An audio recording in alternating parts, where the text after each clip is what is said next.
Hello, hello. Welcome to Tuesday Talk with Judas Priest.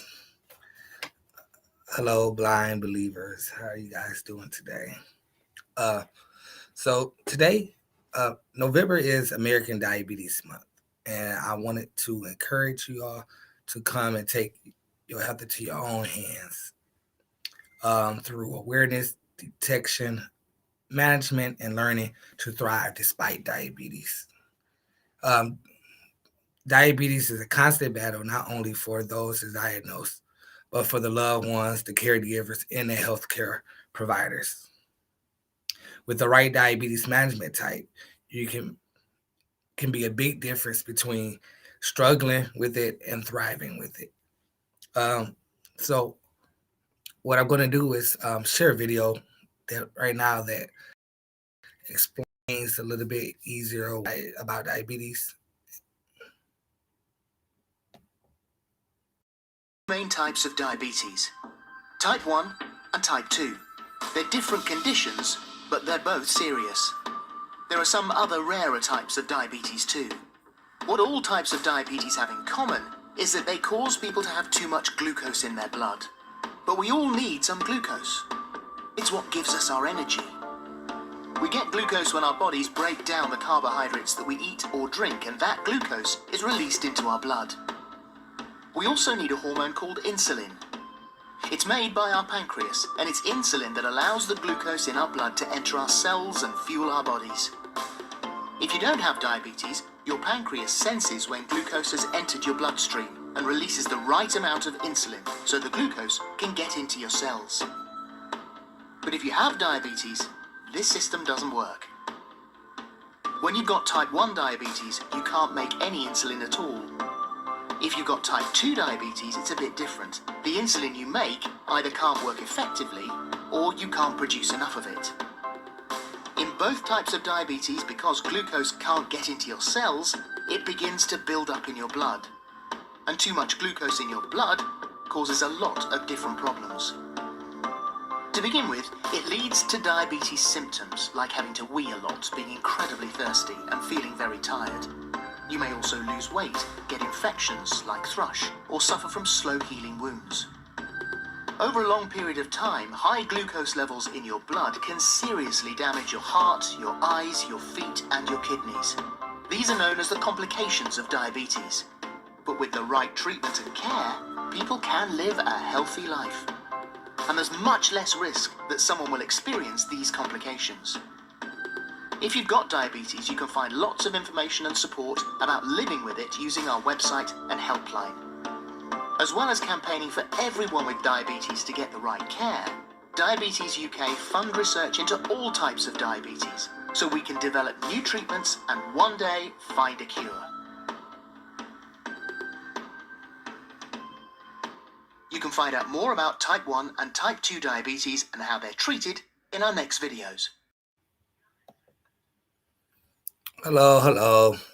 Okay, so that was a quick video about diabetes for just the basic information. So I wanted to start off with my testimony about diabetes. So when I was diagnosed to be,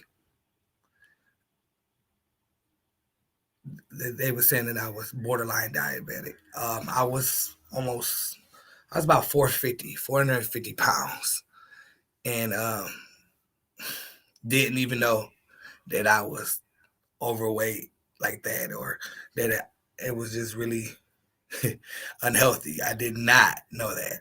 It's so crazy. Until one day, funny story, I was eating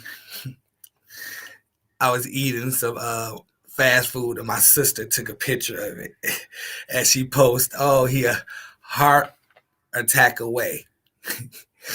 And I looked at it. I was like, "Wow, I didn't know I was that big." and so, but I had all types of medical problems during that issue too. It was hard for me to breathe. It was when I slept, and when I was sleeping, it was that big loud snoring and everything like that. It's crazy that I didn't know, and because I was still active, I was working 2 jobs and community service, doing all this stuff. So I didn't know that I was even in danger. So one day I was working and I didn't feel good, and they took my blood sugar, and it was like sky high, and they was like, "What?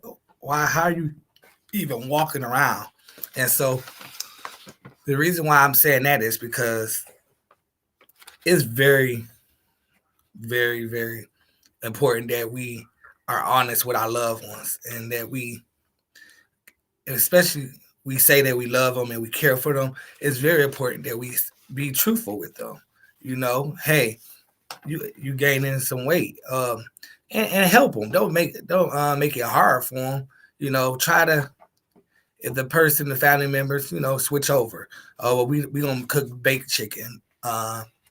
Instead of always frying fried chicken, because we know it's hard to resist fried chicken. I know it's hard to resist my fried chicken. So, you know, try to, make it easier for your family members. What I did, I stopped eating fast food. I stopped eating fast food. It was like 2, 3 years. I stopped eating fast food completely.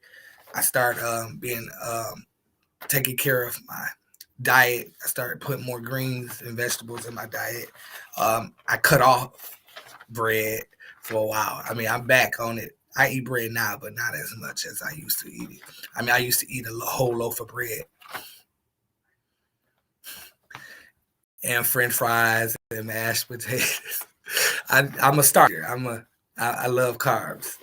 Carbs taste delicious, but it's important because when you look up the information, all this information can be found on American Diabetes Action website or the CDC. They both release information, constant information. That video was from the CDC. So the video about the diabetes was from the CDC. But I wanted a couple of facts. 4.9 African Americans adults, or 18% of all African Americans 20 years of age, have been diagnosed or undiagnosed with diabetes. And that's compared to 7.1% of the non-Hispanic white American. Um, the thing about that was, it also said that we are 77% more at risk for diabetes. And when I looked up the information, this is the scary part. I was really shocked. It was talking about because of our how much money we make, our neighborhoods, our education, our history, our background history, all affects in our affect us of why we so more high risk to get diabetes.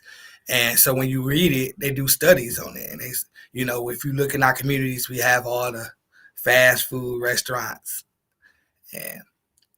and we be busy, so we quick to get the dollar menus at the places, and all of that contributes.